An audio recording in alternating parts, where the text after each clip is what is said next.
Good evening. Thanks for coming tonight. Can everybody hear me? Thank you. I am Pam Caruso with the League of Women Voters of Tennessee Valley, and we are co-hosting this event with the National Coalition of 100 Black Women. And we have Nisha, if you'll stand up, please. She's representing us. And we also have the American Association of University Women, and Kathy Jones is representing that organization tonight. Thank you very much for being here, and I want to thank our candidates for being here. We're going to open with the Pledge of Allegiance. Where is our scout? There he is. Please stand. And the scout is trying to get a merit badge.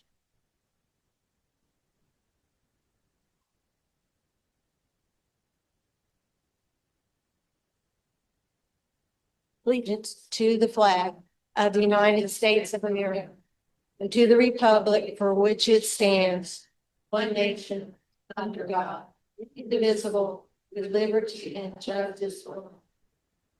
Thank you very much. This is being live streamed. It'll be on Zoom right now, and then we will upload this to our YouTube. The League of Women Voters Tennessee Valley has a YouTube channel. So those that can't see it tonight, or your people that you want to let you know, that will be up there so people will see it. We did have some input from the community, and we are using a question from the community tonight. And I would like to introduce Kanisha Dees. She will be the moderator tonight, and she is the lead anchor for WZDX, and we are just really thrilled to have her tonight. Thank you very much, Kanisha. Why don't you take over? The whole mic close to you.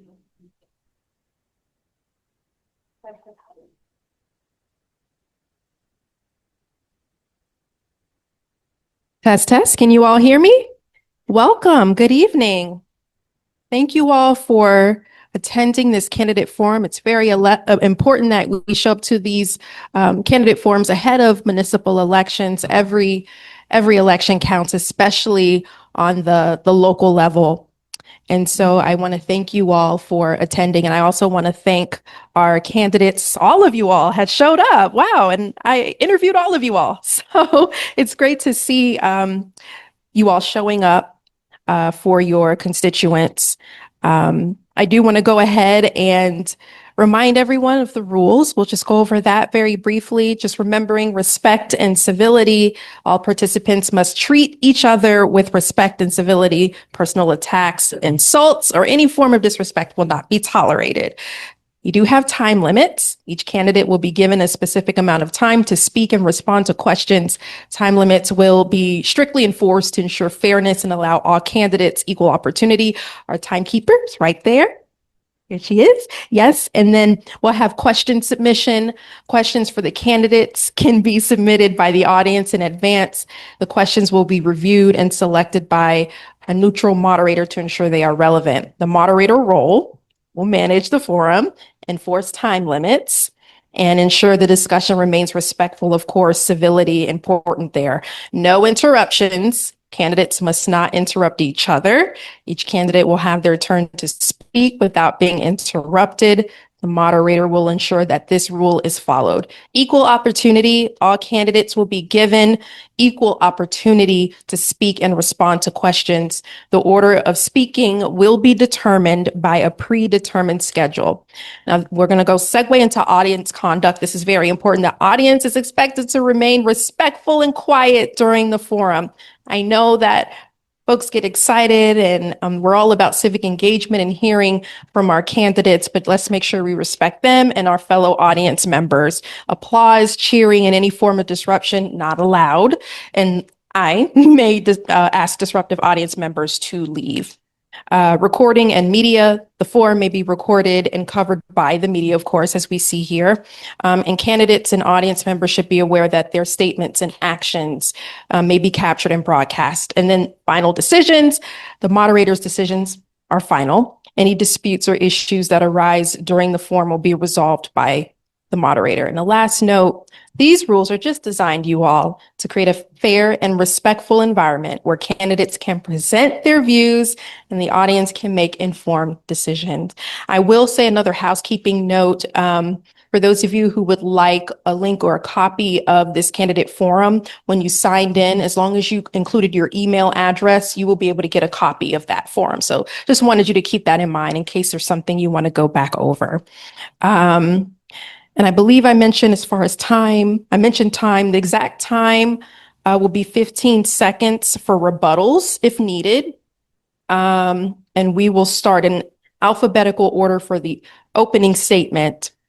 And for the first question, the second person will go first, etc. So we're going to go ahead and begin with opening statements from candidates 1 as they begin to be introduced. So we're going to go ahead and start with Thomas Kazez. Thank you. Can everybody hear me? Fantastic. I'm the first one. So that's fun. My name is Thomas Kazez. I'm running for Huntsville City Council District 2. So that's the neighborhoods of 5 Points, of Blossomwood over on the Chapman, and then down over to Hampton Cove.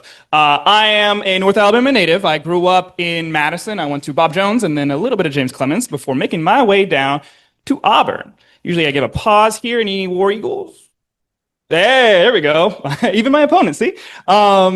Me and my wife, I met my wife when I was actually in high school, and then she followed me down to Auburn and then over to Atlanta, where we had our beautiful baby daughter, who is now 6, so not quite a baby, but hey, it is what it is. After we had our daughter, we made our way back to Huntsville because it's much easier to raise a child with some family around. When I was back in Huntsville, though, I've been away for, 8, 9 years. I did not realize how much this city had changed in those 8 years that I was away. It looks nothing like the city that we had left back in 2015 or so. And growth is not bad.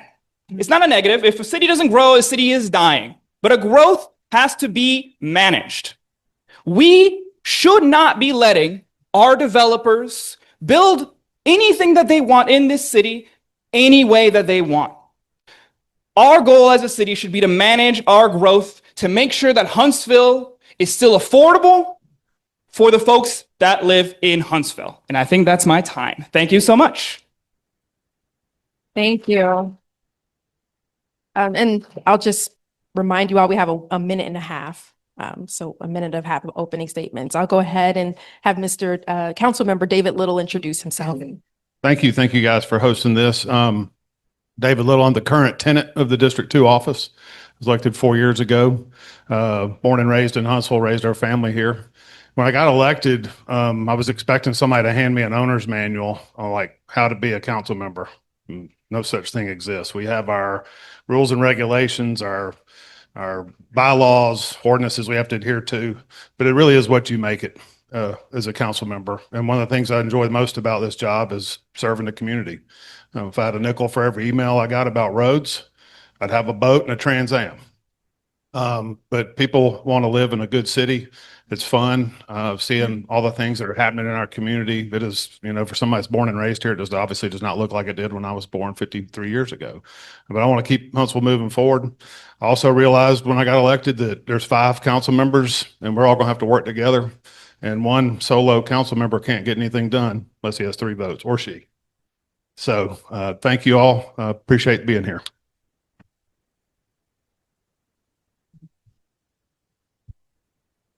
Hello, everybody, and thank you so much for sharing your time with us and being an informed populace. My name is Liliana Painter, and I'm running for City Council District 3 because I believe South Huntsville deserves transparent leadership that listens, manages the growth responsibly and sustainably, and puts people first.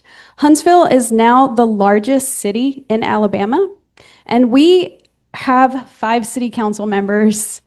At this moment, actually at an AI data center event that we had here in this room, somebody mentioned that the city council will do as much as the community allows. And I want to bring up that at this moment, we are the largest city and we don't have proper representation. So one of my top priorities is to ensure that we have adequate representation in our city and that we manage our growth sustainably, like I mentioned earlier, that we invest in our social infrastructure, because our social infrastructure is what brings us together and keeps our community alive, as well as just strengthening our school partnerships. So it would be an honor to serve you in District 3. The election is August the 25th, 1 week away. Thank you so much. Good evening. I'm Jenny Robinson. It has been my honor to serve as the Huntsville City Council representative for District 3 for the past 12 years. I want to also begin by thanking the League of Women Voters, AEUW, 100 Black Women, for hosting this forum tonight. I think it's important for you to be here to get to know us and to get to know the issues. And I don't think in all the forums we've done, I have thanked the candidates who were willing to run in a very divisive political environment. Anyone who's willing to offer themselves for public service has my admiration. So thank you all. We're a week away and it's high time to do that. I am the third woman to serve on the Huntsville City Council in the history of Huntsville. I'm the second to serve as council president, and I'm the first to serve multiple times as council president and president pro tem. It has really been exciting to be at the table for the last 12 years to see the projects that we have engaged in, and I look forward to seeing that work continue. We have great partnerships, and it's with those partnerships that we accomplish what needs to be done. David mentioned working together as a council. It takes 3 votes, and I'm grateful for the partnerships with my council members, with the administration, with the business community, and most of all, with the citizens that I represent to accomplish good work, good quality of life, public safety, and a strong and thriving economy. Those are our goals.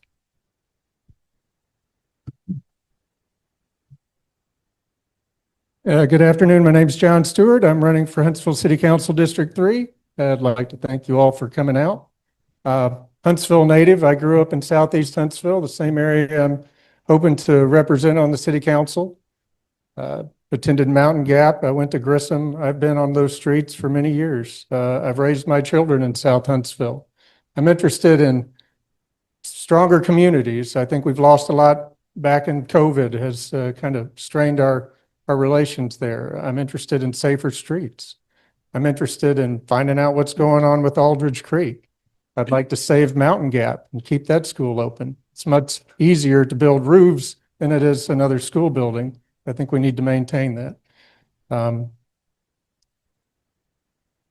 think we need to maintain the facilities that we already have in place. We do a great job of expanding. Everyone's mentioning the growth in Huntsville. You all see it every day, but we don't take good care of the stuff that we've already built. It's always new and shiny. The old things kind of get neglected. So that's where I'm at. Thank you much.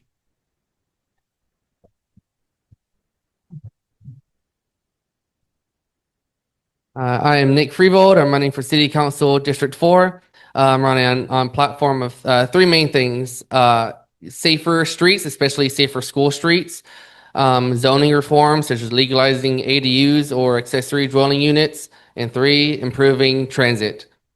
People come to Huntsville. They're moving here from all over the country and all over the world. They're moving here not from like small towns, but from big cities like New York City, Washington, D.C. And my wife and daughter, they moved here from Kuala Lumpur, Malaysia.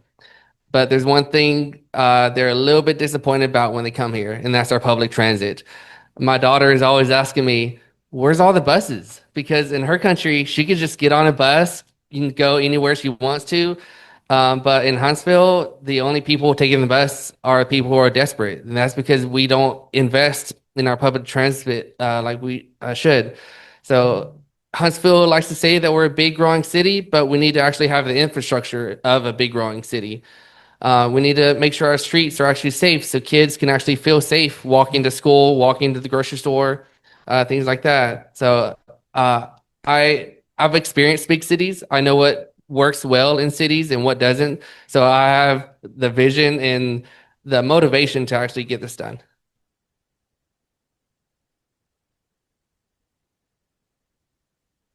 Hi, I'm Bill Kling, and if I've done my job right, you should know who I am. I tried to get out and be able to be accessible to people. I like this room that we're in. I like the one that's next door to us a little bit better. It's where I have my monthly town meetings, and I met the young woman who became my wife there several years ago. So guys, you get elected, it pays to keep your campaign promises about being accessible. In addition to that, I have a master's degree in urban study planning from Alabama A&M University, and I like to get out in the neighborhoods. Some of you who live in the district have seen me walk in your neighborhoods, not just at election time, but all the time. I'm looking for things like potholes, small things that need to be repaired, clogged sewer inlets, dangling cable TV wires. These are the things I like to do to kind of take the center part of Huntsville and make them just a little bit nicer for the residents to live in. And I'm proud of the progress that's been made. McThormore Acres, Merrimack, and Low Mill are all listed on the National Registry of Historic Places. We got a great community, and I'm excited to talk about it. And I hope you remember me, Bill Kling, next week. Thank you.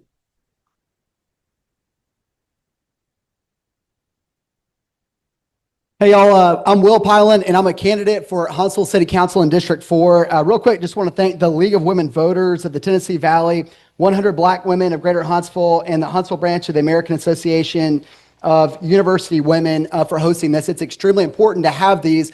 Local elections is where we can really impact our community and think about what kind of Huntsville that we want to have. So y'all, at 34 years young with a young family, a wife and 2 kids that are going to be coming through Huntsville City Schools, I wake up every day thinking about education. And I bring that same attitude to the city council. What can we do to make sure that Huntsville City Schools stays as strong as it was when I was in school back in 2010? That's the same population today that it was in 2010. The city's grown by leaps and bounds, but our school system hasn't. And so I want to make sure that we're doing everything we can as a proud product of Huntsville City Schools to think about the kids, think about what we can do for teachers and their success, infrastructure and roads. Y'all, if nothing else, I'll be a very vocal and loud advocate for road money. We've got major infrastructure needs in the city, and so those are very important issues. I want to come lastly to flock cameras and data centers.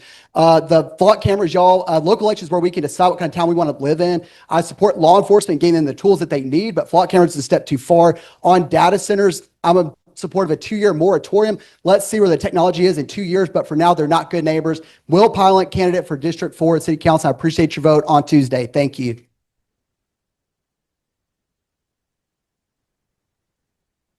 Yes, we thank all of our candidates for their introduction. We'll begin to move on to the first question, which will begin with Councilmember David Little.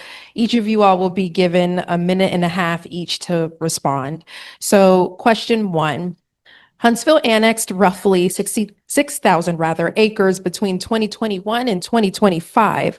What measurable criteria should the city council require before approving another annexation to demonstrate that the city can responsibly provide adequate roads, drainage, police, fire, utilities, and other services without degrading service levels for existing residents?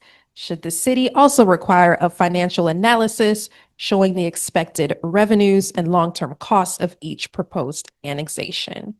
And this question starts with Councilmember Little. Start with the longest question, like 12 sentences. Hit that first part again. Repeat the question. Well, just the beginning. Yes. So the annexation of 6,000 acres between 2021 and 2025, what measurable criteria should the city council require before approving another annexation to demonstrate the city can responsibly provide adequate roads, drainage, police, fire, utilities, and other services? And that is without degrading the services already provided for existing residents. Yeah, our metropolitan planning organization, our own planning department, our own long-range planning department takes all of those things into consideration. When I first got elected, there was an annexation on the west side of Interstate 65, and that was the first time I learned about how cities annex land. It is by request of the landowner. This particular person had a choice. They wanted to be in Huntsville. And he was told no several times, just not no emphatically, but just, hey, go home and think about this, because annexation's typically forever without getting the State Department state involved. And we ultimately annexed it. That's still farmland. The land that was annexed where Mazda Toyota sits, 25 years ago was farmland until finally the right, opportunity came along. And I wish I could give you all these metrics that our planning department and everybody probably knows, but a lot of times with a developer, a development, they have certain hurdles they need to jump in order for the city to be ready to respond to build roads. They're not just going to go build roads where there's nothing happening. And I have a She runs a strict program. but 3-minute question in 90 seconds. Is it my turn? Yes, Liliana Painter, please. Okay, so we talked about we've annexed over 6,000 acres of land from 2021 to 2026, correct? 25. 25. Okay, so I believe that our annexations need to have a more rigorous and just more visible metrics for the citizens. Because at this moment, from the conversations that I'm hearing, a lot of people believe that Huntsville is sprawling and we do not have the infrastructure in place to sustain the growth. Even on my way here, there was an accident on the road on 231, 431, and it was hard to get here. We have 3 lanes. And so before we do any annexations, I believe that we need some impact studies, what economic benefits it's going to bring, what environmental impacts it's going to bring. And all of this needs to be transparent from start to finish, not just because somebody wants to be part of Huntsville. We need to have a plan beforehand.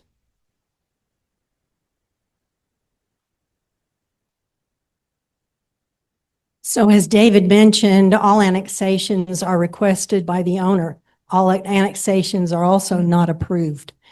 They have to go through a very rigorous process that actually identifies each one of the factors that have been noted: an environmental analysis, review by public safety, by fire, the planning commission reviews, the council reviews. There are public hearings that are held and the public has an opportunity to hear those presentations. We look at all of those things, but in the end, it really comes down to what is the public benefit.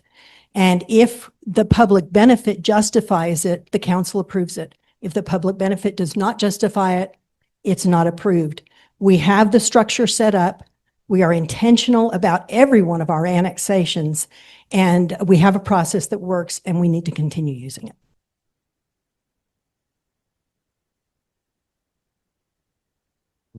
So people want to join Huntsville. They want to have their properties annexed, and I understand that. The problem is that once we have those properties in here, the planning commission is doing their job. That's established. The situation is that the agreements that we're making with companies that we're building onto those sites, they don't have any teeth in them. For instance, the metadata center out there, there's a lot of stipulations made in the agreement to say, this employment level, this water utilization level, this electricity utilization, but there's no default. There's nothing that happens if they default on any of those statements. They can just do whatever they want out there. I believe that when we establish those agreements, that we need to have some teeth in there. We need to hold them to account.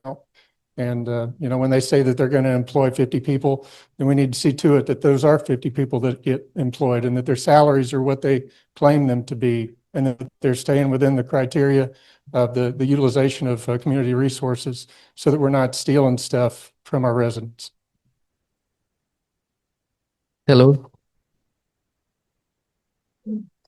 I would like to see Huntsville grow up, not outward. I want to keep the rural areas rural. I want to see the city continue to grow upward, become more urbanized. When we annex land a mile out, that's another mile of utilities we have to build and maintain, another mile of road, another mile that garbage trucks have to drive and police have to drive. It lowers response times. And it adds more traffic to the roads. And then we have to spend millions of dollars widening the roads. It's just not sustainable, annexing so much sprawling land. So I'm pretty against more annexations unless we can definitely prove that it's going to return our investment within 10, 15 years.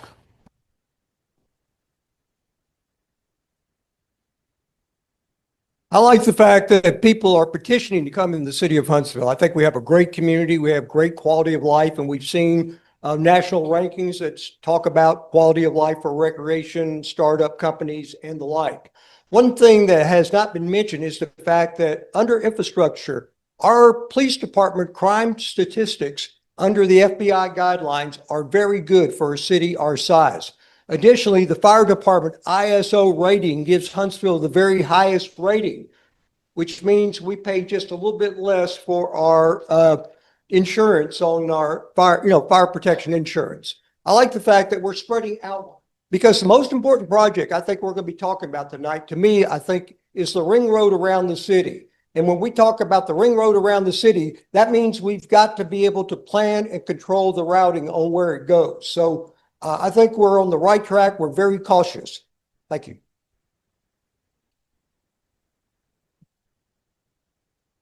On the question of annexation, I would say that developers should be made to pay for the infrastructure that they pull, the sewer that they pull. Developers should pull that. I'd also like to see the council have more input on the planning commission seats. Right now, it's mostly just about all the mayor's office. I'd like to see the council have more on that. I think the core of the question also goes to housing affordability.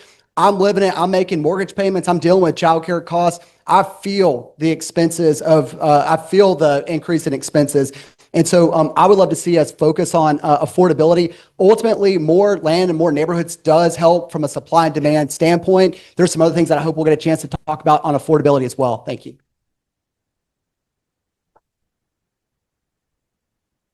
Obviously, growth is on everyone's mind. The city is growing at an extraordinarily rapid pace because everybody wants to move here. It's a great city. What I will say is that I am of the same opinion as well. I believe that growth should pay for growth, and that growth should not be foisted on the citizens, and they should not have to pick up the tab. How we end up there, got a couple ideas on that. One of them is I'd love to introduce some development fees for some of these neighborhoods that are going into development. I'd also like to see the council significantly more involved in the planning for where we are developing our city. Right now, the council is a little too hands-off for my liking, and I'd like to see us be able to get in there and be able to say no to certain developments and maybe no to certain annexations, even some of the ones that I think maybe shouldn't have happened. But yeah, that's where I stand.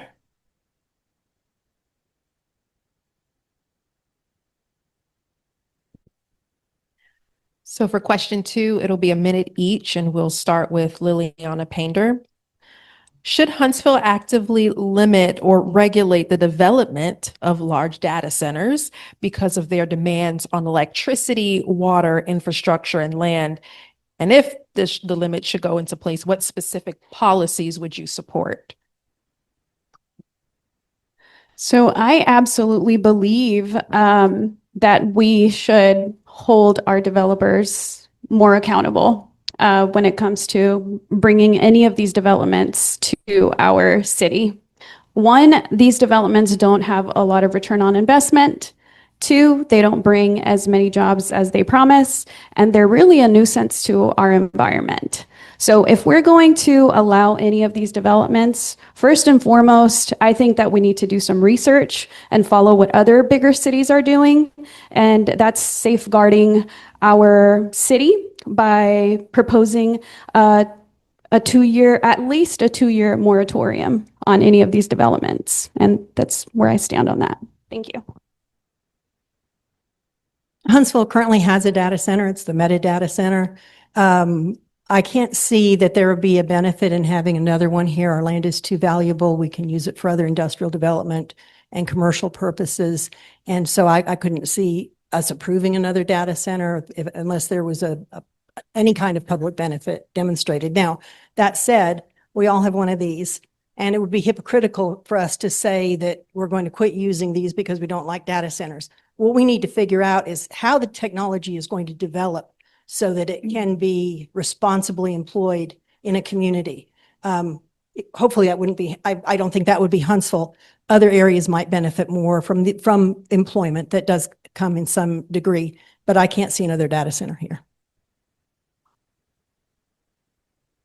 Well, I kind of already touched on that topic. Data centers aren't held to account for the agreements that they're putting in place now. We have more than one data center here in town. There's DC Blocks over on Diamond Drive. And we happen to have some equipment in that place. The way that these data centers operate, their cooling technology, how they're handling water, whether or not they dispose of that water back into the sewage system, or if they're recycling it, repurposing it on site. There's a whole lot there that needs to be addressed. The metadata center is going to grow. That's already approved. That place is going to get much bigger. And it's not cell phones that utilize data centers. It's the AI, and AI is growing at a rapid pace. That energy utilization will continue to increase substantially. The water utilization, all of those things are going to continue to grow. That's why the agreements that we put in place in advance of them arriving are important.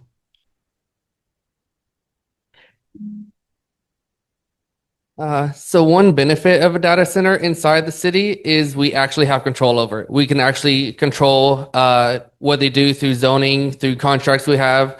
If a data center is built right outside of city limits, we don't have any control over it. Madison County has very little control over industry, and the state just doesn't really care. So there are things I would like to regulate with the data centers. If we were to get new ones, I want to ban gas turbines for data centers. Gas turbines are noisy.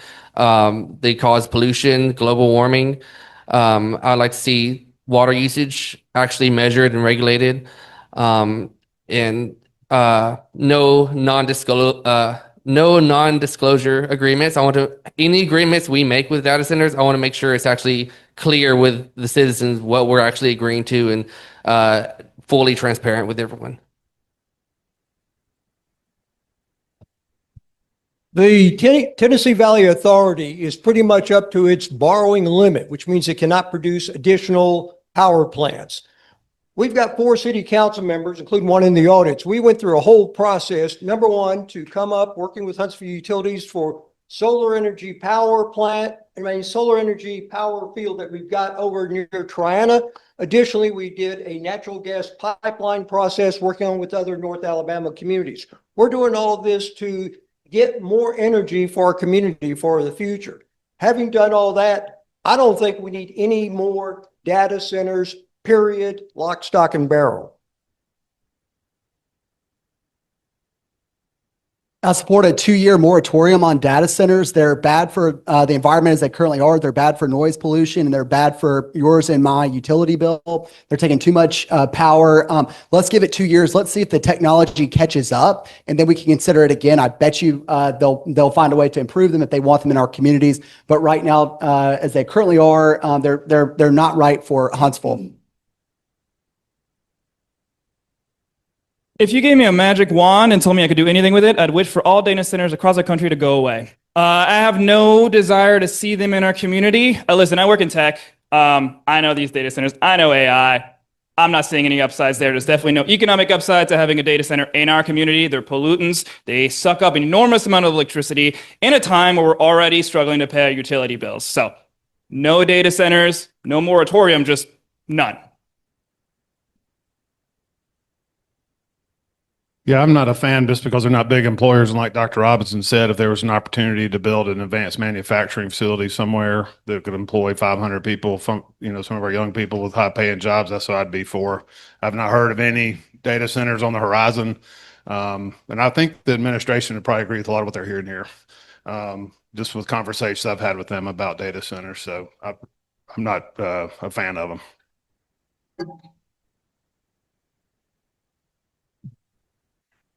So our next question, which will be a minute and a half this time, and we'll begin with Councilmember President Jenny Robinson. It's about traffic congestion. It's one of the biggest quality of life issues facing Huntsville. A lot of you all have talked about it. And with our population and development continuing to grow, as we've seen, what would your transportation priorities be as a city council member? So our planning for transportation actually started in 2012 or 2014 with the introduction of the half-cent sales tax. It was earmarked for 2 things, major road projects and economic development. It permitted us to cost share with the state for major road projects. Think of what our traffic would be like on the South Parkway if they didn't have the 3 overpasses, the widening of Cecil Ashburn, the widening of Research Park Boulevard, the creation of the Northern Bypass. All of those have contributed to controlling our traffic. We have nearly $500 million worth of projects already on the books that will further help our traffic be controlled. We have been able to get ahead of the growth. We need to continue to stay ahead of that growth and not be like communities like Austin, Texas, that never planned for the growth and is now trying to catch up. We have a ways to go with that. One of our major projects is the 565 interchange. We have a $1.5 million the city has invested in a design. It has been designed. Now we need to work with federal partners to actually build out the project. In addition to that, I really love the idea of the Cling Ring. That idea of a ring road around the city will certainly help us. We're building pieces of it right now. The East Arsenal Connector, which will come down the Arsenal fence into South Huntsville, will be one piece of that. We are building Hazeland Road that offloaded traffic off of the South Parkway and other projects. We are looking ahead. The Metropolitan Planning Organization is a key piece of making that work happen, and we will make those projects happen in the future. So yeah, the loop around town will be a great addition. 565, having that off ramp or all the other work that they're planning for there is going to really improve traffic flow up there. My concern is in South Huntsville, the Hazeland Road that I keep on hearing about that's supposed to take the traffic off South Parkway. I'd encourage you to go over there and take a look at it at 5 o'clock. There's nobody taking that route. Not many people at all. It's still piled up on the Parkway. AlDOT, as soon as that went in, AlDOT decided that there was no need for an overpass at Meadowbrook. They have a plan that they have paused on. There's nothing happening with Mountain Gap Road and that interchange, nothing happened at Meadowbrook. There's nothing happening to get that traffic that's bottlenecked right there at Meadowbrook all the way down so that they can, I guess Hobbs Road will be the next one the next time. There's a whole lot that we can do to improve the traffic flow, but if we don't continue to push our state AlDOT people and the federal, appropriations that are available to us, then we're not going to improve anything anytime soon. So Atlanta, they have a ring road. Atlanta has 16 wide lane road going through their city. Did they solve traffic? No. Anyone who's been to Atlanta knows traffic there is worse than probably any other city in the Southeast. The only way you actually solve traffic is by investing in alternatives to driving, such as walkable neighborhoods, bicycle infrastructure, public transit, rapid bus transit, rapid light rail. These are the only ways you actually solve traffic. And I'm one of the few people up here that actually want to heavily invest in public transit. Just last week, Huntsville City had a public input meeting on their bus rapid transit system. I think I was the only one here actually at that meeting to provide my input on the future of rapid public transit in Huntsville. So I'm actually invested. I've been to cities. I've taken MARTA. I've taken public transit in other big cities across the world. So I know what good transit looks like. And that's what I want to invest in. Our population, of course, is not what Atlanta is, but we're Huntsville, Alabama. We're faced with our challenges, and a lot of them are good. Some of them aren't. The Ring Road, again, that's the one I keep talking about. We've got it going from the Arsenal coming up Alabama Highway 255 North to North Parkway. From there, it's going to go around to 72 East to Hampton Cove and then circle around the Arsenal East Connector. This will help take traffic stress off the central portion of the city, and this will help our city to really continue to grow. At the same time, we want to grow in the right ways. The I-565 Memorial Parkway interchange, that is the most important single individual area that we have. We have to get that to move. Public transit, we need to expand public transit. I love public transit. I was the one who created it in my third meeting as a council member. We have annual meetings where we try to get members of the public involved. Talk to us. Where do you want to see more public transit? What's being used? What's not? We got a great staff and we want to give them a chance to hear from you, the public. So when these public meetings do come up concerning public transit, please get involved. And as far as share the road with bicycles, I'm in a complete agreement, and I've been able to put some of my money where my mouth is as far as individual discretionary funding on that. Yeah, on infrastructure or on roadway projects, the 565 Memorial Parkway interchange has got to be priority number one, full stop. It's got to be that. The city's been studying that intersection probably for the better part of my lifetime. There's probably a section upstairs in the library written on the studies on that intersection. Y'all, if nothing else, I will be a loud and vocal advocate for roadway money, particularly that 565 and Parkway interchange. That's what it's going to take. There's a lot of other communities out there in the country and the state that have got their hands out too. We've got to be strong advocates to get the dollars to get that intersection fixed. So that's number one. Apart from that, there's a lot of others. 4-mile posts. The ring road is also important. First and foremost, we got to get 565 and the Parkway done. I'm going to steal a little bit of what Nick said, even though he threw me under the bus. I don't know if you guys have been to Atlanta anytime recently, and I was there a few years ago. You cannot move in that town after 3 p.m. From 3 p.m. to 9 p.m. every single day of the week. It doesn't matter, weekday, weekend. You cannot move in that city. You know what they did? They didn't invest in public transit or in multimodal forms of transport. They said, we're going to build a ring road around the city, and that's going to solve all traffic. And let me tell you, has all traffic been solved in Atlanta? No, it hasn't. Has all traffic been solved in Nashville? No, it hasn't. My answer to the question would be, yes, we should expand some of our roads. I'm in favor of having a bypass down in Hampton Cove to get onto the highway as well as the 431. But that's only in the short term. In the long term, what we have to take a look at is investing in our buses, is investing in our bike lanes, is investing in our sidewalks. We have bike lanes all over this town. And yet you can drive, you can bike 100 feet. Oh, it's gone. You drive a little bit. Oh, you bike another 100 feet. Oh, it's there. Oh, it's gone. I say we connect the entirety of our bike lanes and we connect our sidewalks. And that's pretty much it, right? We should be investing in our public infrastructure first and foremost to alleviate the traffic that is going to be coming into our town in the next 10 years, 20 years. We will become Atlanta one day. This is one of the greatest cities in the South, but I don't want it to become exactly like Atlanta.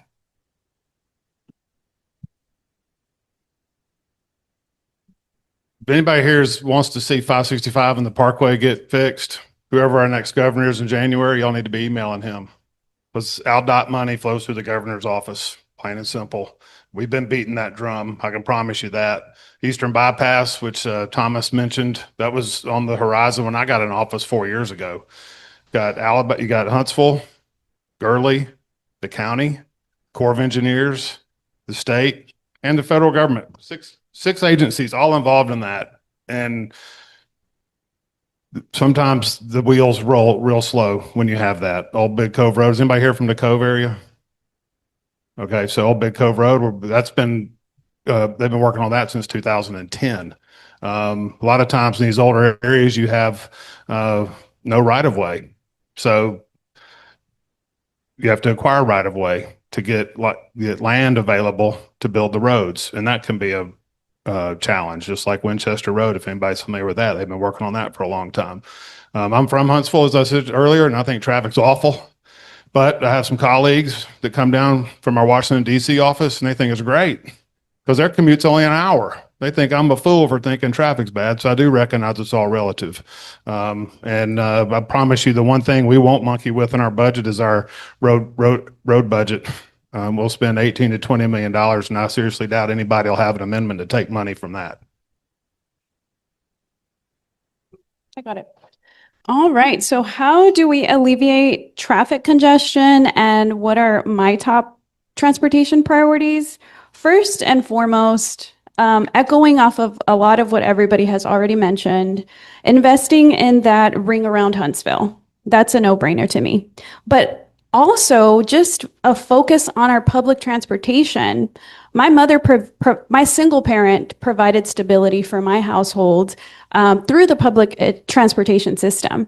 And we really need some sidewalks that actually go to the bus stations. There are so many bus stations or bus stops in South Huntsville that don't even have a sidewalk to them. So that needs to be an investment, as well as just even our traffic safety at this moment. It seems that on Bailey Cove, on Weatherly, we have traffic accidents all the time due to speed. So just even investing in simple, practical things like speed feedback signs, just making sure that any planning that goes to our roads is safe, because a lot of people that I've spoken to, they mention that when they go take a walk, when they go for a run, or when they go on their bike, they feel like they're taking their life into their hands. And no one in Huntsville should feel that way. So let's make sure that we're investing in our multimodal transportation, connecting our sidewalks, and destigmatizing our public transportation system. I've talked to some realtors that say only certain people use the bus system. That shouldn't be how we refer to our public transportation system. And then again, bike safety. So thank you so much.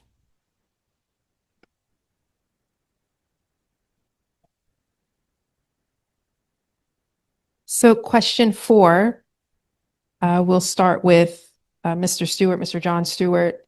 This will be a minute. Huntsville Hospital, it's been a big topic. Says it has invested substantially in nursing compensation, but with the loss of an independent hospital competitor, Crestwood. What safeguards are there to ensure those wages remain competitive? And should the city council expect regular reporting on nurse vacancies, turnover, wages, staffing ratios, patient outcomes, and wait times, so we can determine whether the system is adequately staffed? Well, this is one topic that I haven't really dug into very deeply, but having conversations through these forums and public meet and greets, I've found from many people, mostly nurses, that they're really frustrated with what's going on at Huntsville Hospital. And there's plenty of people that are leaving, good nurses and all of that, walking out the door for other opportunities. Of course, they're not finding those in North Alabama because we have a monopoly of Huntsville Hospital over almost all of the medical facilities in this area. And I'm not sure how we got to that point. I don't know how we got to where Crestwood was acquired by Huntsville Hospital. I'm sure there are resources available to the city council and controls that could be put in place to help to regulate that and or at least provide some oversight to it. But obviously, as a nonprofit, perhaps we ought to filter some of that money down to the nurses to maintain the quality nurses that we need for quality care around here. I think the doctors are probably doing fine, and it's the nurses that I've heard from many times that suggest that they need the protection and they're looking, to the city council for help.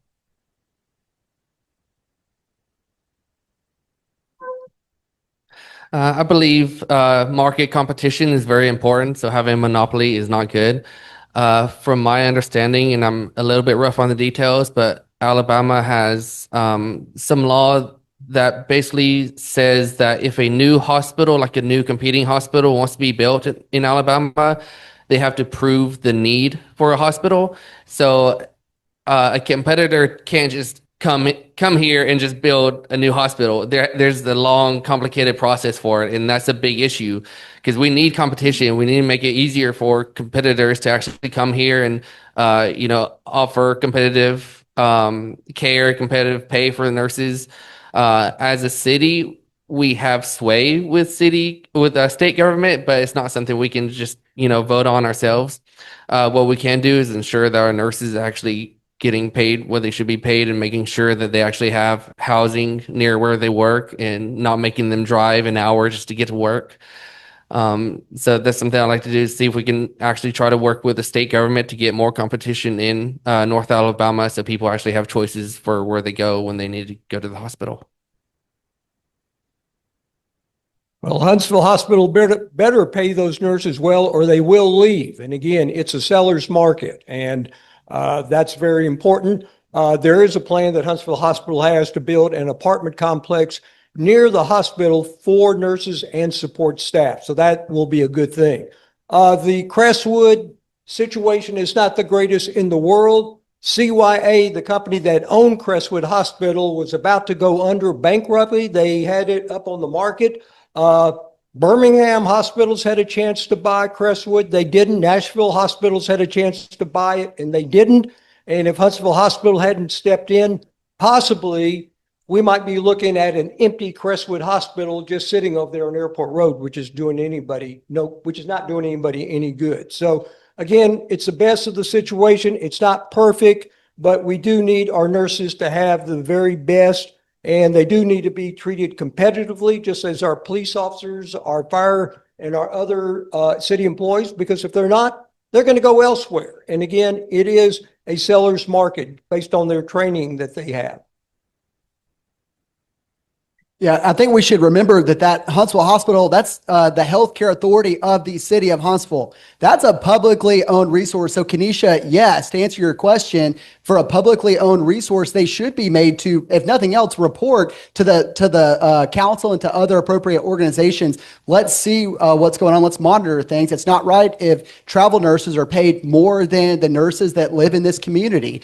Mill Creek is a good way that we can keep affordability for the nurses. That would be, that's a good project. But yes, we've got to make sure that we're getting insight into what's happening. I would also be in favor of opening up the Huntsville, the Healthcare Authority of the City of Huntsville, opening up those board meetings to the public. I think it's a good opportunity for the city to see. And I'm also be interested in looking at there's a better or more fair, more equitable way of appointing that board. Thank you.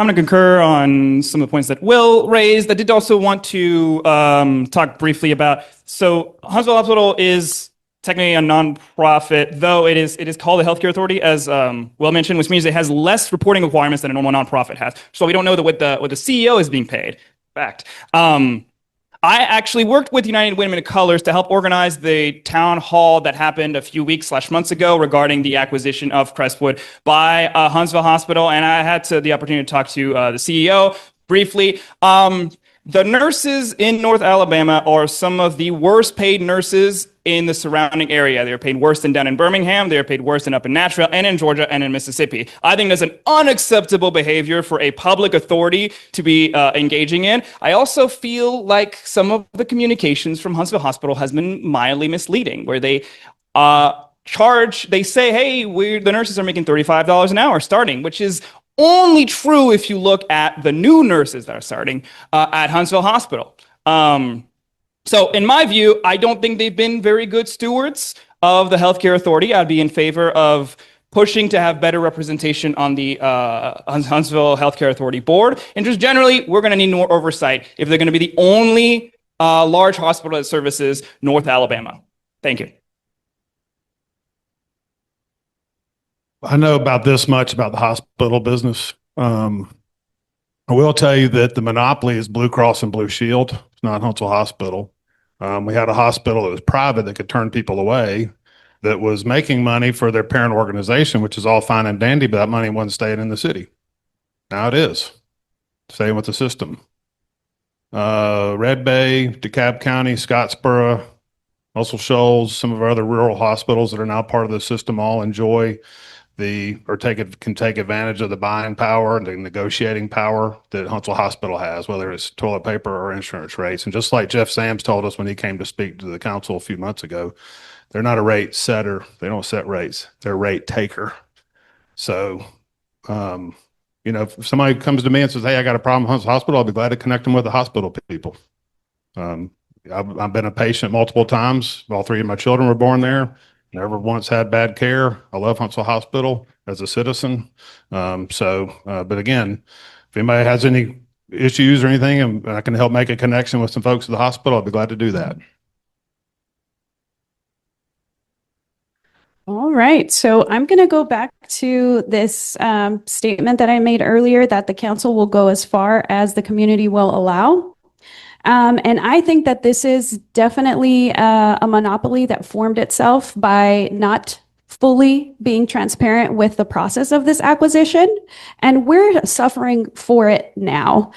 Our specialists are leaving because we are not good stewards of competitive pay with a hospital, even with the doctors, or our specialists. So I think that this is a problem, and I believe that as residents, we do need to hold our city more accountable when anything like this happens, because the ones who end up paying for it are the residents themselves by losing nurses, losing our specialists. We have such a large city, and our residents should not have to travel all the way to Nashville or to Birmingham to find the care that they need. So as a public resource, I definitely feel that there needs to be more transparency, and that's my stance.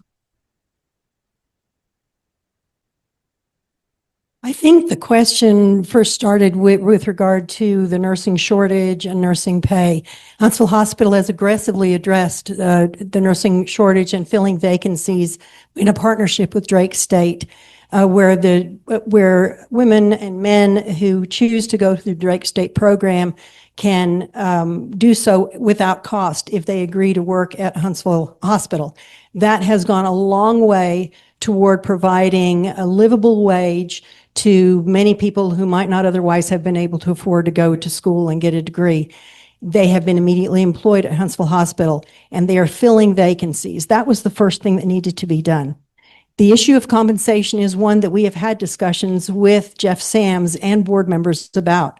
We have been very fortunate as council members to be able to meet regularly with Mr. Sams to discuss concerns about Huntsville Hospital. And they've been very open discussions about compensation, about staffing, and about community needs. And we will continue to have those discussions with them.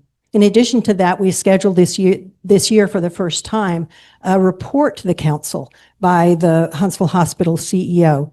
He gave a very in-depth report, I think provided great information, not just for the council, but for the community as a whole. And we will continue to have those reports.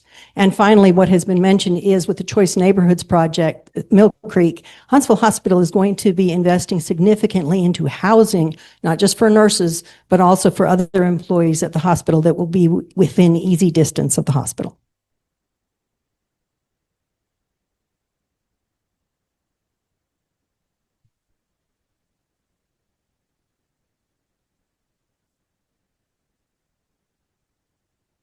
So we'll move on to question 5, and we'll start with Nick Freevold. That's a minute and a half. Huntsville is experiencing rapid population growth, which creates significant demands on both city services and Huntsville City Schools. What should the relationship between Huntsville City Council and city schools look like? Should they simply cooperate when necessary, or should there be a formal process for jointly planning growth, infrastructure, school capacity, and funding? I think I'll start out with mentioning like you mentioned earlier, my wife and daughter are immigrants. They came here from Malaysia when my daughter now she's 11, but when they came here she was 9. When she first came here, it's hard to adjust to a new school and new country. In District 4 especially, we have a large immigrant population. People, you know, like I mentioned earlier, they come here from across the country, across the world. All schools don't need equal assistance because different schools have different types of kids coming to them. In schools with a lot of immigrant kids and kids from different parts of the country, they need more resources than people who are born here. So I want to make sure that the kids with, you know, a lot of basically transplants coming here, I want to make sure their kids that actually get the resources they need, get the extra resources they need. And when we look at building new schools, I want to make sure our new schools are actually built in neighborhoods. A lot of our new schools are built along high-speed, wide roads, which just makes it dangerous for kids to walk and bike to school. And that's not good. I mean, if you enjoy sitting more than an hour in a car line, I guess it's fine. But actually building schools in neighborhoods means more kids can actually have more time to actually walk to school and have the independence to go to school. So that's my views on that. I'm a former school board member, and currently I'm on the city council. I recognize, and the state of Alabama recognizes, our school board as being completely equal to the city council. They are a separate authority. They are elected. We don't have them with us, but those school board members are just as important as the city council members in the eyes of the Alabama Constitution. Now, having said that, let me say that we work well together. I see my job primarily to help get funding and resources for the school board. That includes my passing the half-cent sales tax there have been several TIFs that we've had to benefit capital improvements for various schools in the district and citywide.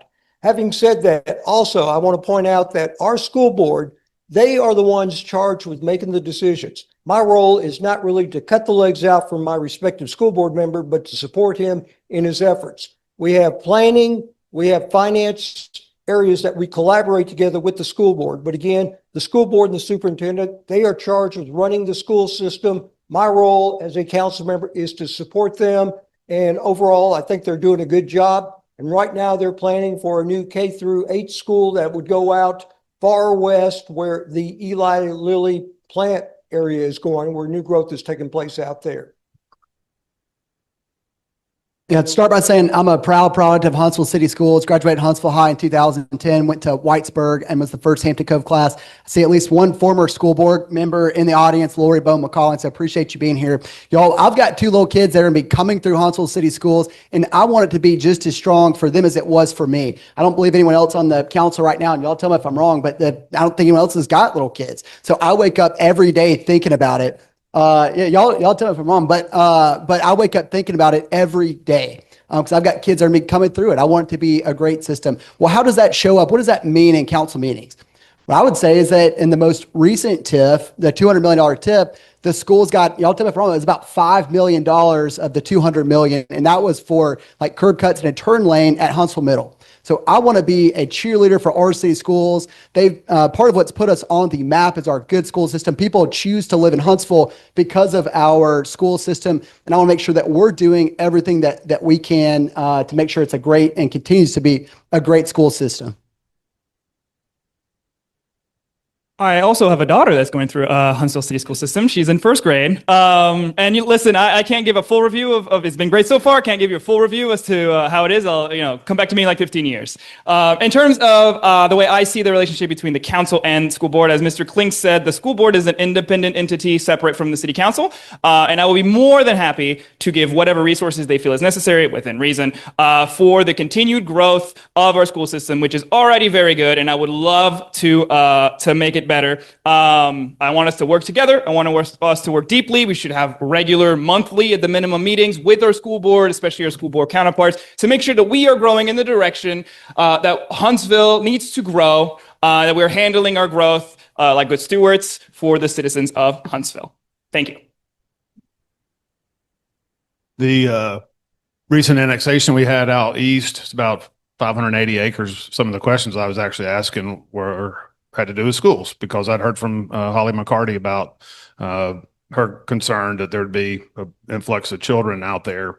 Houses coming at, we're talking 10, 15 years. A lot of times there's a big project out west. It might be 30 years before it's fully developed. So our planning department, long range, our economic development teams are always in communication with the school system. School system's in great shape financially. And so, if there's anything we can do, just like the TIFs, the $5 million that is just really for a road, but where the benefit is when the TIF closes out and we have more property taxes inside of that TIF zone that are higher, then that's what's going to help support our school systems. We've built multiple schools through our TIF programs over the years. So. All right. So I think I left this out earlier, but I have been working with Huntsville City Schools for the last 9 years. I was a collaborative teacher at Morris Middle School for 3 years, and then since then have transitioned to a special education translator for the entire district. And I can tell you that the collaboration and the relationship between the council and the school board should be stronger. Our city is as strong as the investment that we make in our kids. Within the last year, there was a debate about SSUT funds. Some of those SSUT funds could have supported our school system, and the majority of the council voted absolutely no. I wish that that had been a different decision, because I've been touring our schools. In South Huntsville in particular, those schools have been built in the 1950s and the 1960s. They are falling apart. Children are still going into classrooms where there's a crack from one end of the classroom to the other. To me, that's absolutely unacceptable. And I believe that the council should have a stronger relationship with the school board and support the school system how we can. Because again, the influx of people is going to continue to come in, and we need to make sure that our school system has a better perceived than Madison City schools. That's all I got to say about that. And also the bus thing, that we don't have our own bus system for our public schools. It's just ridiculous. And I can just keep going about this topic, because also universal pre-K matters, especially to households that now have to be dual income households. So I know that they're separate entities, but I think that as a city, we should do better. So let me just clarify that the role of the city council is roads, ditches, garbage, public safety, and quality of life. Now, that doesn't mean our schools aren't important. In fact, we recognize our schools are important, that because good schools result in good neighborhoods, and that means people want to live here. We recognize it is that important, and that's why we are growing a thriving economy and a strong tax base that results in us sending $36 million a year to Huntsville City Schools. In addition to that, we recently had three TIFs close out, which resulted in $7 million annually, in addition to that $36 million to our schools. The schools also use our AAA bond rating to be able to get lower debt, which benefits the schools in their capital plan, also benefits the taxpayers. Now, while the school system operates independently from the council, it doesn't mean that we don't work together. In fact, I have had a very strong working relationship in the past with Elisa Farrell when she served on the school board. There was great communication there. In addition to that, this year, the council hosted a joint meeting with the school system to talk about growth, to talk about funding, and to share plans for the future. I think we have a good working relationship. Could we do better? Absolutely.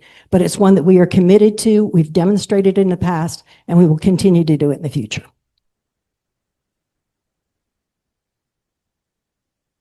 I'm a strong supporter of education. I don't know what we've got if we don't have good education. Our students deserve that, and they're entitled to it. Huntsville needs to do a better job. There are areas of town where we're losing teachers, especially South Huntsville. I know that we've had one of our best teachers at Mountain Gap walk out the door recently because of pay. So, despite whatever we're handing off to them, it's not enough. We need to get their pay, scales up to where, we can keep the good quality teachers when they're leaving to go to private industry so that they can earn a fair wage. That's a problem. These people are passionate about teaching students. That's why they're teachers to begin with. But, straw that breaks the camel's back, right? When you have dealt with a low pay situation for so long and you see everybody around you that's making much better money, we got to do something different. In addition, the city council needs to work better with the school board. I know that there are at least 2 areas in South Huntsville for intersections that I am fully aware of that we don't have crosswalks or crossing guards to help students cross those intersections. There have been, Bailey Cove is a speedway. We got to do something about that too, but we need to protect our students at those intersections and make sure that they're able to cross that street safely. In addition, as she mentioned, Liliana mentioned shortly ago, there's plenty of damage in these facilities. And there's all kinds of reasons about why those things are the way they are, but it was poor planning to begin with. We got to do a better job from the word go.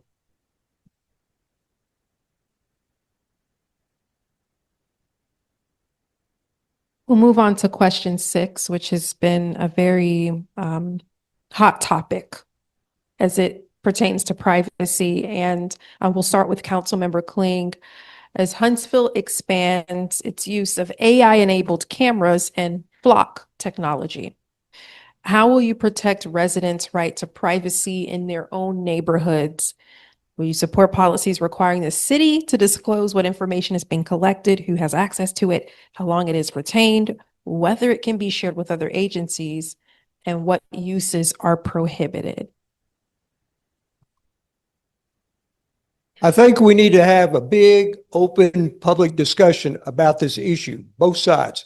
Let's hear about crime prevention. Let's hear about privacy concerns.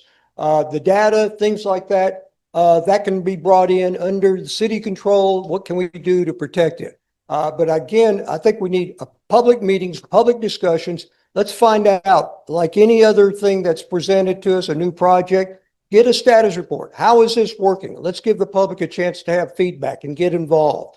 Again, a lot of information is out there. Let's have it perhaps even at one of our meetings at the council chambers where it could be televised and it could be live streamed. But again, a good open public discussion, put all the information out, hands down, and find out what's good, what's not, and what can be improved and where we go from there. You know, I'd say it's hard for us to control what happens on the other side of the world, but this is one issue that we can control right here in Huntsville. I'm opposed to the flock cameras. I support getting law enforcement, and I support getting law enforcement the tools and resources that they need. But the flock cameras, as they are right now, ain't it. There's too much abuse. I saw in the morning news this morning in Calera in Alabama, they had a problem with it. It's a real issue. And so as it currently stands, it's not for our community. The CEO of Flock was on the morning news either today or yesterday morning as well. And his company is looking at different safeguards. This is one area of public policy that your vote matters. And we can stand up and say, this is the type of community that we want to live in, or it's not. And by doing that, by setting that public policy, the CEOs of companies like Flock are going to respond, and we can make sure that we get the tools to law enforcement they need, but do it in a way that protects our privacy. Thank you. It's a bit of a loaded topic. How much time do I have? I'm very much in favor of public safety. One of the reasons that Huntsville is such a wonderful town to live in is that we do have quite a low crime rate, especially for a city our size. Now, I'm not sure if that's because of the flock cameras necessarily, and I find that their use and the data they collect and their expansion of a surveillance state is very, very worrying to me. And I'd like to see us pull back from usage of the flock cameras as much as we can. I can't tell you the specifics on how we're using it right now. I'd have to get a report from HPD before I can make the final sort of say, but I'd say that unless it's proven definitively that we are reducing crime rates by extraordinary amounts by using flock cameras, I can't see the benefit of having a surveillance technology that is right here observing us in our town. And I gotta say, I know some of the data that Flock collects, and it's significantly more than most people are aware of. They are extraordinary machines at collecting and violating your personal information. And I would be very wary of us having it in our town. Thank you. I like them because they catch bad guys. There's been multiple instances where people have been actually traveling through Huntsville that were wanted in other states that were caught because their tag hit on a Flock camera. People with cognitive disabilities that left the house in their car and they can't find where their dad or granddad is. They've found them that way. But I do recognize that this is kind of a hot topic all of a sudden. This, in the last few months, all of a sudden it's top of mind. I'm working with our police department. I've got questions too about what happens with the data that they collect. And I'm going to do my due diligence. And like Mr. Kling said, if we need to have a big meeting, let the police come in and present and how they use it, then that'd be fine and dandy. And I believe Mr. Kazez would like a rebuttal, 15 seconds. All I want to say is that we're all in favor of catching bad guys, but Flock has been under fire from the ACLU since 2013. We have known that this has been a problem for over 10 years. The reason that we are only looking at it now is because everybody's now much more concerned about the AA cards. But this is not new and will continue to happen unless we do something to stop it. Thank you. And I just want to say that I am definitely in support of just more transparent compliance and just ensuring just accountability measures, period. Because at this moment, we are basically in a surveillance state, and it is absolutely against our constitution of innocent until proven guilty. We're being watched all the time. And there have been mistakes that have been reported in the news recently about, just the flock cameras misidentifying criminals or non-criminals. And so I definitely think that this is a threat. I think that we can do better by just making sure that we have compliance measures, logging in and logging out systems, who uses this technology. I also have a concern because I do believe that Huntsville Police Department has a shortage with their officers. I think that we need to invest more into their salaries to make sure that we are safe and secure. License plate readers are a tool. They're a law enforcement tool, and like any law enforcement tool, we need training and accountability. I think we do need to possibly look at our policies regarding retention, how long we're keeping that data. We need to look at who is authorized. Right now, my understanding is that there is a very small, limited number, I think it's 1 or 2 people, who have authority to actually look at the data. And how that data is used afterwards can only be used if there is an assigned case number, which means there's an active investigation, which means there's probable cause. So we actually are going after the bad guys. Now, with regard to the number of officers that we have, Huntsville I'm sorry, I'm confusing my people. Public safety is fully funded in our budget. The problem we have is that we're having a hard time recruiting officers. And so if you know anyone who wants to serve as an officer, we would love to have them serve with the city of Huntsville. We are eager to fill those positions. We have a growing population, and we need to ensure the safety of our public. Mrs. Painter would like a rebuttal, 15 seconds. So in regards to our retention, Huntsville in one of the city council allocated 224,000, I believe, please don't quote me on that number, on retention initiatives. One, I think that we need to really understand the culture within Huntsville Police Department to ensure that they're using this technology and have the training that they need to adequately use the technology and not abuse it.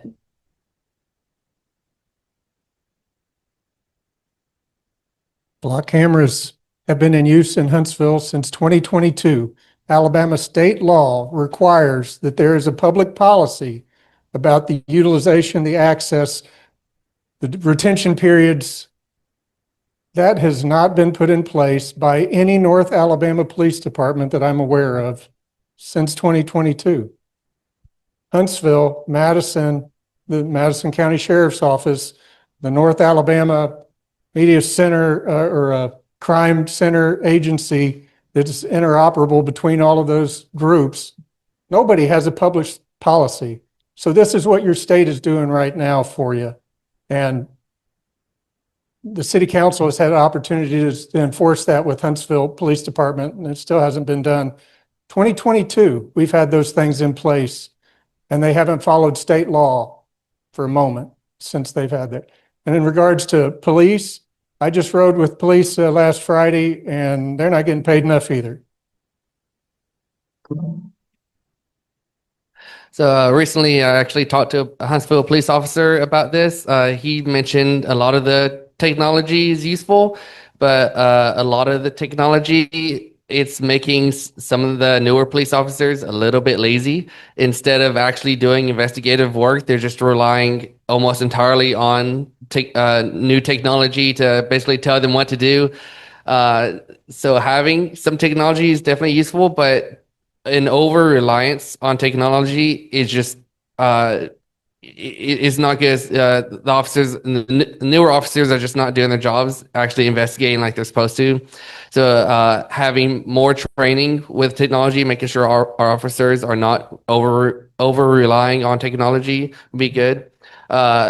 Big issue I have with flock cameras, especially, is the retention of data. Like, we shouldn't be recording and keeping these recordings and data on people who have like no warrants, no like suspects of crime. So we shouldn't be surveilling people who have done nothing wrong.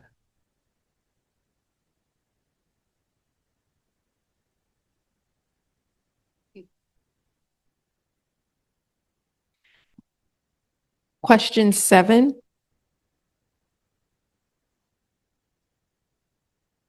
And back in 2024, the Alabama legislature exempted hearing aids from the state sales tax, but allowed cities and counties to decide whether to eliminate their local sales tax on hearing aids. Madison City has chosen to eliminate that local tax, given that hearing aids can cost thousands of dollars and that the estimated annual revenue to Huntsville from this tax is relatively small. Would you support eliminating Huntsville's local sales tax on hearing aids? And then you can also follow up by explaining why or why not. And we will start with Mr. Pilot. Kenesha, yes, I would support eliminating the sales tax locally on hearing aids. I think there's some other medical equipment in that same category that we could look at as well. But as far as the hearing aids go, yes, I would support eliminating that. One of the most important jobs of the council member is to always be a good steward of your tax dollar. I've got to do that every day in my business and in my household with 2 kids is managing your tax dollar. So I don't lightly say giving up tax revenue, but this is one that we can have a good impact. It's a good way of taking people that are here that have called Huntsville home for a long time. And so this would be a good program to support people that need it, and it keeps our citizens healthy as well. Yeah, I'd also be for it. I think it's one of the few ways that the city can make a direct impact on the lives of its citizens. And my platform and my beliefs have always been we should do what we can to help the citizens of Huntsville as our #1 goal. So yeah, I would be in favor of that. I would also be in favor of eliminating other sales taxes on other medical equipment as we see fit, as we're allowed to by the state. And that's pretty much my position. I wear one. So when y'all talk to me talking this ear, this is the expensive ear. This is a good question, and I'm not ready to make a declarative statement on supporting no taxes on hearing aids just because we got to see what type of revenue is that taken away from the city. We can't create money with what our budget is. I hadn't seen the numbers yet. We'll see that next month. But if let's just say it's $500,000 a year, $300,000 a year, well, that's $300,000 in roads that aren't getting paved. That's $500,000 and giving police raises. So it bears some scrutiny. I've heard directly from one citizen about it. So I take that into account too. And I just want to start with Huntsville City does not have a tax revenue issue. We have a priorities issue. And I am in full support of alleviating that small tax burden off of people with hearing loss and our seniors. Hearing aids are not luxuries. They're medical devices that allow people to navigate our city safely. And I most certainly would support removing that tax because it's just really chump change. So the legislature actually passes every year exemptions, sales tax exemptions on a number of worthy causes. City of Huntsville has never permitted any of those exemptions. And so I think fairness to those that have been denied in the past, I can't see honoring this one. It's actually $126,000 a year, not including hearing aids that are sold at Costco or Sam's or any of the big box stores. That's not a lot. It's probably the fully funded benefits for a sworn officer, a small street sweeper, but cumulatively over time, it could erode our tax base. But again, our sales tax base is already declining because of online sales.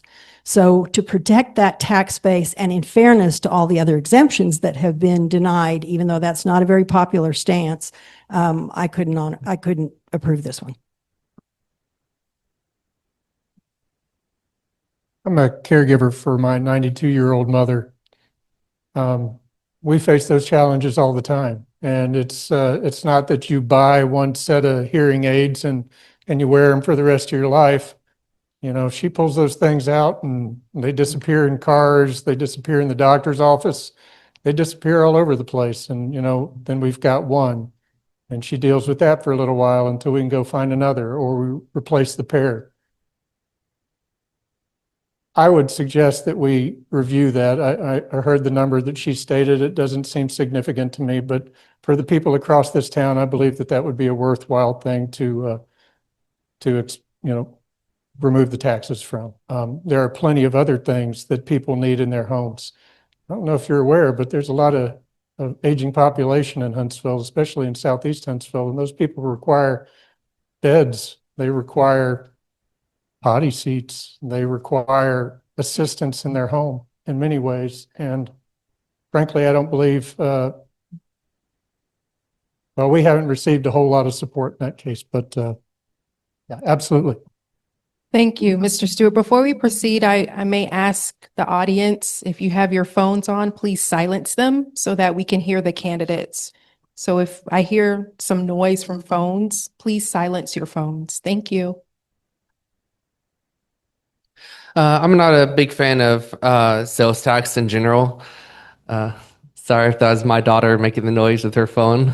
But I'm not a big fan of sales tax in general, but also not a big fan of nitpicking individual items to be exempt, because then businesses have to go in and individually tag each individual item, and then consumers have to wonder, is it this item that's tax exempt or is it this item that's tax exempt? So I prefer to just more broadly exempt all grocery and pharmacy items from sales tax. I think we can find better tax revenues. My preferred tax revenue is land value tax, and that's taxing just the land, not the property.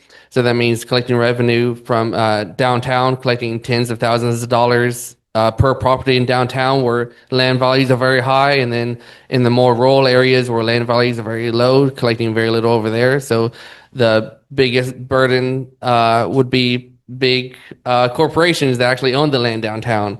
So I'd prefer to shift the tax burden more towards the more wealthy areas that can actually afford the taxes, and reduce the burden on lower income people who rely on groceries and pharmacy goods.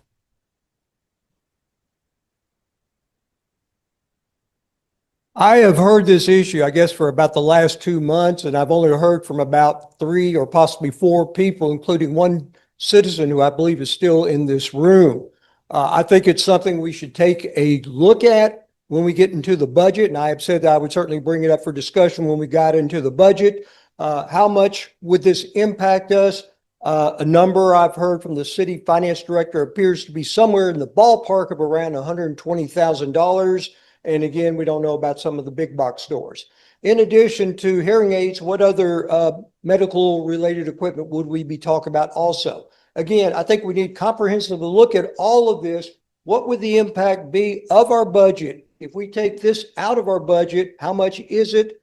What is going to be the impact? What are we going to be losing out of the budget? So again, instead of just saying, yes, I would do this, or no, I don't want to do this, I think we need to have a good comprehensive look. And the time to do that is when the council, the mayor, the finance director, and the staff all work together to look at the budget. Before we proceed with our last question, Mrs. Painter, you had a rebuttal. Well, I just really wanted to bring attention to how $126,000 is being treated when we are literally pandering to our developers. We don't hold them to this type of comprehensive impact, and they're just doing whatever they want in our city. So I, again, just want to reiterate that this is us prioritizing the people, and that's where our priorities should lie. Okay. Councilmember Kling. Yes. Well, as I said earlier, this is something I think deserves to be, objectively looked at. It's interesting, though. I have not heard from a single ear doctor here in the Huntsville area. Here, they're at a disadvantage against Madison, but they have not contacted me about it. Again, I've been hearing from 3 or 4 very credible, informed citizens about the issue, but not from them. Mr. Stewart? I'd just like to say that the city passed a 1% hotel tax here recently. It seems like we ought to be able to find some resources to help with the medical sales tax abatement there. Any more rebuttals? Okay, just want to make sure everybody's covered. We're going to proceed to the last question. 1 minute, and we'll start with Mr. Kazez. Huntsville is growing rapidly and approving thousands of new housing units, but new construction doesn't necessarily mean affordable housing. What should the city require or incentivize developers to do to ensure that young families and other working residents can actually afford to live in the city of Huntsville? At the end of the day, our housing affordability problem is a supply and demand problem. We have a lot of demand for this town because it's a wonderful town and people want to move here. But our supply of homes that folks want to buy or rent is lagging behind. Now, I know we've built an enormous amount of apartments in this town. Obviously, since most of them are half full, this is not the type of housing that the city wants. What I would advocate for is for us to start zoning for more of what I call missing middle housing, which is townhomes, duplexes, something that a young family can come in and buy and actually live in for long periods of time, as opposed to just that endless sprawl, those endless annexations, that endless expansion of our sewer lines, of our gas lines, and et cetera. Let's focus on getting more housing in that area of town that we can build a little bit more denser so that we can reduce those housing costs. Because listen, I only got 50 seconds, so I'm going to give it to you real quick. I recently read an article actually on AL.com that said that we had increased our rent prices 88% since 2015. And I don't know about you, but I don't think that's a sustainable rate of growth that we can have in terms of our housing prices. Thank you. This is a 1 minute one. Okay. As Dr. Robinson said, if y'all are not familiar, I invite you to learn about the Mill Creek development on the other side of the parkway right here. It's going to have market rate housing, subsidized housing, and workforce housing. And as you mentioned, the hospital's building an apartment complex there to help address that with some of their employees. We recently rezoned some property out west not too long ago to add density, which means lower cost housing. So oftentimes, though, I know some people here don't like the developers, but we're going to need them to be willing to do things like that and have more density in the neighborhoods. We do have a glut of apartments that creates a supply issue. They'll make deals to get people in, but the city doesn't build apartments. You know, Farmer Brown's got a corner lot somewhere. It's zoned commercial. He wants to build a apartment complex if he can, but he's not talking to the other developer that's going to build one on the other side of town. So we got a lot of apartments. Can we restate the question, please? Yeah, certainly. So we talk a lot about Huntsville growing by leaps and bounds, and the approval of 1,000 or new housing units, but new construction doesn't necessarily mean affordable housing. What should the city require or incentivize developers to do to ensure that young families and other working residents can afford to live here in the city of Huntsville? So I was so privileged and blessed to be able to purchase my first home through the down payment assistance program in 2014 that Huntsville was supporting.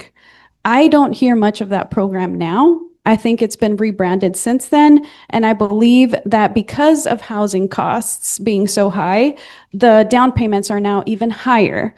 So I believe that maybe last year there was 5 recipients of that down payment assistance program.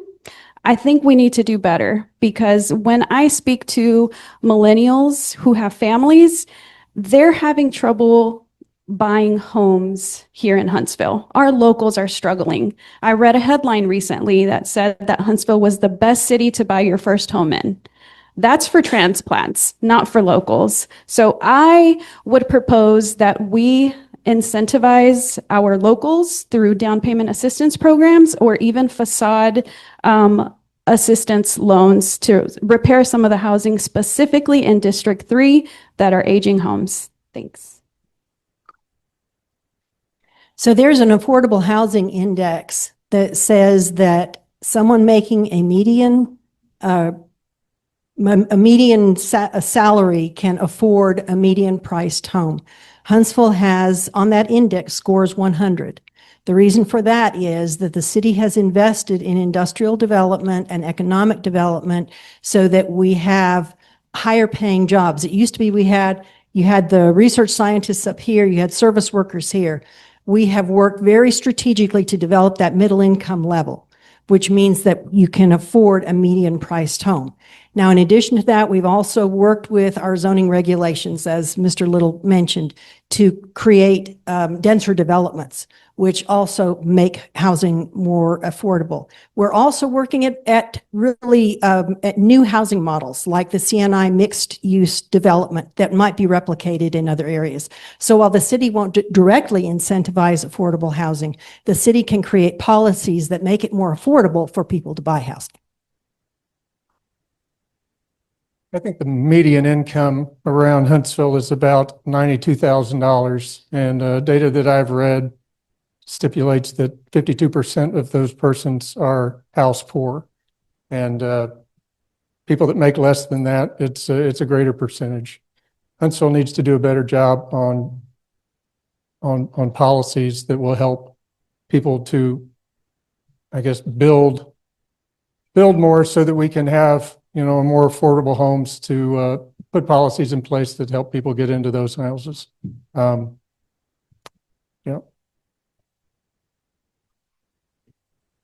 A big issue is zoning, and I could talk hours about zoning, but it's really boring, so I don't want to bore you too much about it.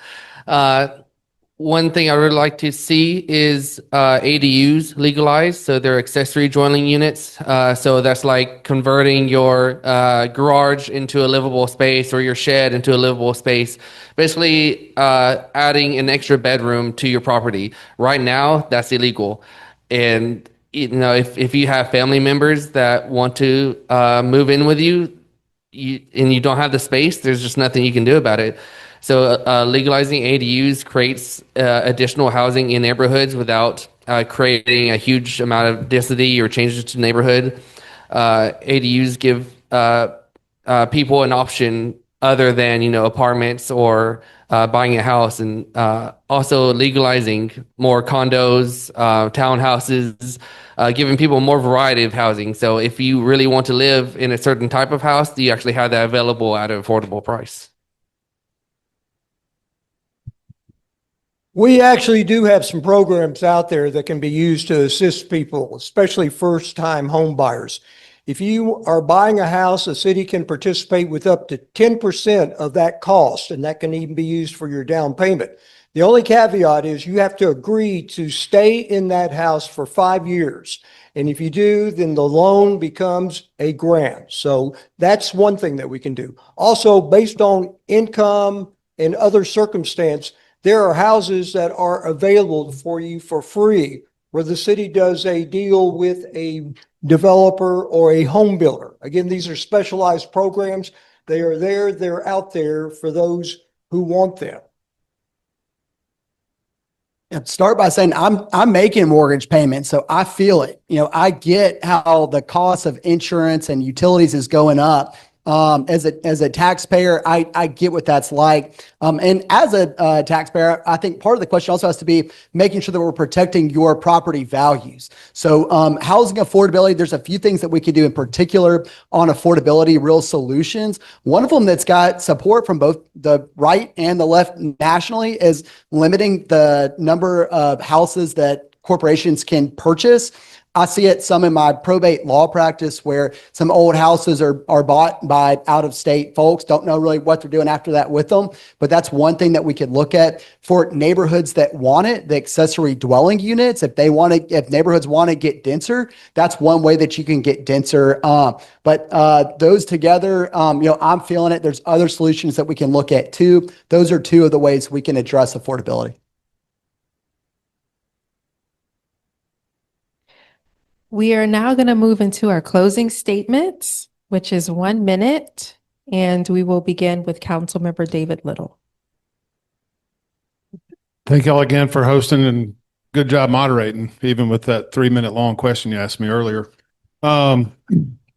It's been a real honor serving the citizens of District 2 and really the citizens of Huntsville these last 4 years. And for anybody in here who lives in District 2, I hope you will vote big, vote little on August 25th. Thank you. Again, I do want to thank everybody who's here, everybody who hosted. And I just want to say that Huntsville is at a turning point. We are growing so rapidly, and representation is truly an issue. Madison City, again, is the size of one of our districts. They have 7 city council people. We're continuing to annex land. We're continuing to grow, and we need adequate representation across our city if we want to have basically middle income people. If we want to make sure that they're sustained, we need to make sure that we bring balance when it comes to representation, as well as how we manage our priorities and how we treat our locals and our children. I'm Liliana Painter, running for Huntsville City Council District 3. It would be an honor to serve you in this capacity. And please vote Liliana Painter August the 25th. Thank you. Thank you again to the League of Women Voters, AAUW 100 Black Women. Thank you to you all for coming tonight. I hope you have learned something new. I have certainly learned something from everybody that's been up here, and I appreciate all the thought that everyone has put into their efforts here. And I'm just grateful that we have good people who are willing to serve. And I look forward to continuing to serve for the next 4 years. Thank you.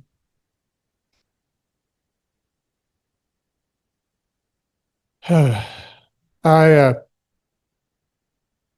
don't really know what to say. We have a lot of opportunity here in town. I think there's a lot of opportunity for improvement. This place is growing just crazily. I believe that we need to do a better job on managing that growth. And I appreciate your vote, August 25th. Thank you. District 4 has a very large immigrant population. It's the biggest immigrant population out of the other districts in Huntsville, but no one on city council really has that experience that I have. We did not have a lawyer when I helped my wife and daughter immigrate to America. I had the actual experience of people actually coming here. So many people were coming to Huntsville from different cities and around the country and across the world. So I actually have the experience of what it's like to actually move to Huntsville, both myself and my family.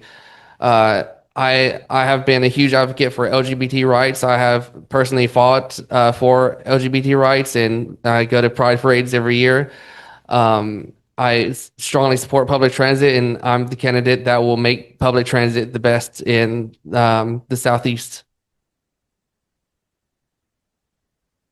I'm excited about this city. We have challenges, of course, but compare us to other cities around the Southeast. Look how good we are doing. I think we have a lot of national recognition. We've been able to get Space Command to come to Huntsville. Eli Lilly came to Huntsville. They could have gone elsewhere. I'm Bill Kling. I'm the guy who's not waiting for you to come to me. I go to you. Those of you in the district, in one way, shape, or form, know that I've been by your house. I walk the district on a regular basis, day in, day out, even when it's cold. And that's where I find out what needs to be done. That's why the central portion of Huntsville, we have challenges, but we've got 3 neighborhoods that are now listed on the National Registry of Historic Places. We have a lot of positives that are taking place as far as road resurfacing and maintenance. For these reasons, my monthly town meetings, I hope that you will see fit. Tell your friends, vote for Bill Kling, District 4, Huntsville City Council. I think I realize I'm the last person standing between y'all and the door, so I'll keep it brief. Oh, we got one more. All right, sorry, Thomas, it's the second time. Y'all, I'm Will Pylan. I'm 34 years young, and I'm excited about the future of this city, and I've got a vested interest. I'm a proud product of Huntsville City Schools, and I'll wake up every day thinking about your tax dollars, thinking about our city school systems, how we can keep our school system strong. And I'll also wake up thinking about what we can do to be loud, to be vocal for the road and infrastructure money that we need. There's a lot of communities that have got their hand out. I think that we need to do everything we can to be vocal to get that road money done. I'm Will Pylan, and I'm asking for your vote on Tuesday, August 25th. Thank y'all. It's our last debate, and thank you to all the candidates as well. I am indeed the best for last. Listen, folks, I left the area and decided to come back for a reason. Because I believe in Huntsville, and I think it is a tremendous city with so much potential. But the key word here is potential. We haven't realized that potential yet. And I mean, if you look around, our traffic is getting worse, our housing price is getting worse, the town's getting very crowded. And I don't think these are unsurmountable problems. I think these are very, very surmountable problems. If you look at the towns around us in Atlanta and Nashville and Birmingham, they've dealt with the same issues that we are dealing with today. But they made the wrong decisions, and they have to suffer for it. What I'm asking you is to believe in the future of Huntsville, in our ability to build a new city that avoids the problems that all other cities in the South have to face, that avoids the sprawl, that avoids the housing affordability issues. And I want you to join me in building that city on August 21st, 7 days from today, and vote Thomas Kazez for Huntsville City Council District 2. Thank you very much.